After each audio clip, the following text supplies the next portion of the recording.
I think so, yeah. And I think one of the sort of, I guess one of the classic pushbacks that you might often hear on this subject, it really is about, I guess, instantiation. So this sort of notion that there needs to be something which is going to be able to get us from nothing to something, right? You see this in a lot of kind of classic arguments for the existence of God.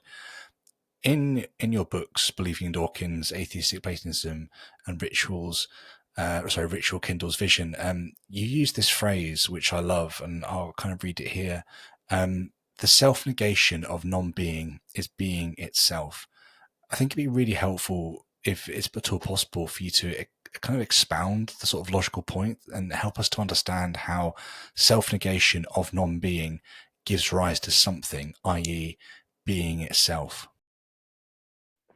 Yeah, sure. Now that, it's important to say that that idea is not original with me.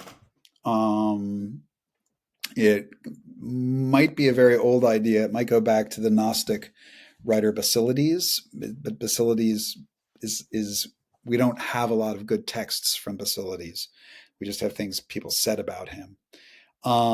It may be developed in people like, the Pseudo Dionysius, maybe Meister Eckhart, but probably the first person you find it in is Jakob Boehme. And he was in the 1500s, early 1600s, a German mystic from the Palatine in Germany, where my ancestors are from.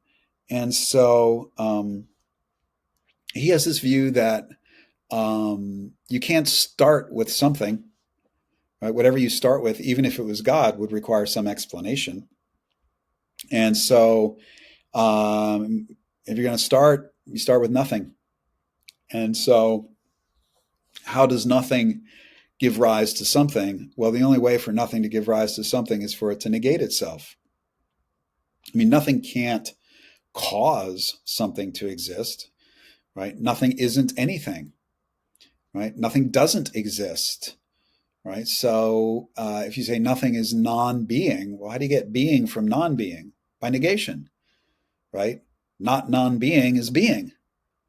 So that idea that nothing, and why say nothing negates itself? Because nothingness, right? It's probably better to say nothingness, just because English doesn't have good words here, right? Because I can say things like "there's nothing to eat in the fridge," and I don't literally mean that there's nothingness in the fridge, right? I just mean there isn't anything to eat in the fridge, a quantificational use of nothing, right? So I'll say nothingness.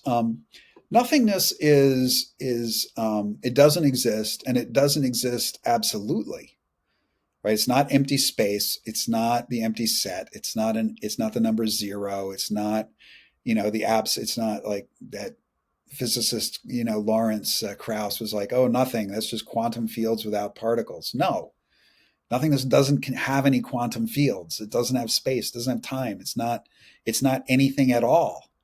Its notness is absolute. Um, and to think of that absoluteness, right? The notness of nothingness, its negativity. The negativity of nothingness is absolute. And if that negativity is absolute, it's universal, right? That's all nothingness does. I mean, and I don't even like to use the term does, right? Nothingness simply negates. It's universal negation. And if its negation is universal, then it includes itself. It negates itself. In a certain way, that's saying nothingness is impossible. Um, Nothingness negates itself. And the self negation, since nothingness is absolute, it's extreme, right? What does the absolute negation of absolute negativity give you? It just gives you being itself, right? Nothingness is not the absence of this thing or that thing. And so its negation isn't going to be the presence of this thing or that thing, right? Nothingness is absolute absence. And its self negation is going to be absolute presence, just being itself. Being itself is going to have, we're going to face it. Now we face actually the serious problem, which is how do you get beings from being itself? But There are lots of people in contemporary logic, for instance, Grand Priest, who's by all accounts the greatest living logician today, right? He picks up this line actually from a Buddhist angle, right? And he's gotten into some of the Western mysticism on this, that nothingness negates itself. I mean, Martin Heidegger wrote about this too, right? The nothing nothings, it said, which Carnap, right, the positivist, mocked, and then ironically, Carnap immediately realizes he has to introduce a null symbol into his logical calculus. So Heidegger got his revenge, but yeah, the notion that non-being negates itself and not non-being is being. But that negation is purely logical. It's not causal. Nothingness doesn't have any causal power.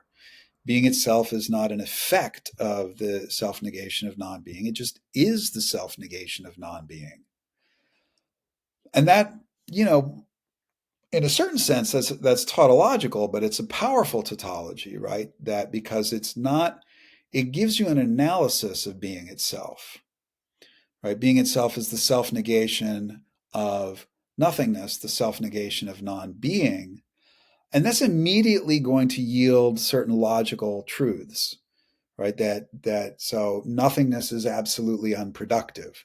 Well, the absolute negation of what's absolutely unproductive is going to be absolute productivity. Nothingness is absolutely negative, and the negative of the negative is the positive. And some of this is a little trivial, and as it should be. It should be trivial at the beginning, because at the very beginning, you don't have anything to work with except basic concepts, and negation is really the only basic concept that doesn't require a further basic concept. You can start with negation, right? You can't start with God, because then you immediately have the question, well, why is there God? Why is there God rather than no God? You can't start with something, because whatever you start with, you have immediately the question, why is there that instead of nothing? So start with nothing. And, the only way to move now is through negation.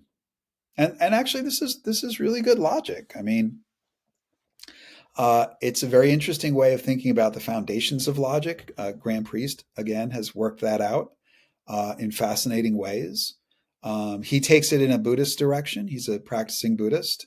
I would take it in a more Platonic direction. So, yeah, there you go with the self-negation of nothingness.